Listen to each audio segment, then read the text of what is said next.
yozmayaptimi, qiziqmayaptimi, ko'rishgisi kelmayaptimi, umuman unaqa odamni majburlama, kerak emas.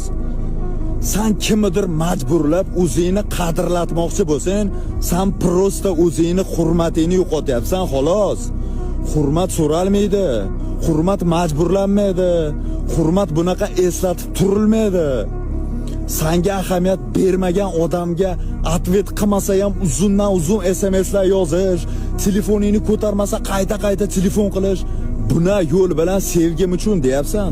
No bir tarafdan o'zingni hurmatini yer bilan bitta qilyapsan. Tasavvur qil, butun oila a'zolaring tependa shu qilayotgan ishlaringni ko'rib tursa, shunaqa tinmay telefon qilayotganlaring, har bir SMS'laring orqasidan yugurayotganlaringni ko'rib turishsa, qanday ko'zlariga qaragan bo'larding? G'urur degan narsa bormi ozgina senda? O'zingni qadringga yet. Maqsad qo'yib, o'shuni orqasidan yugurgin, keyin seni orqangdan o'zlari yugurishadi. Ana o'zing bilasan.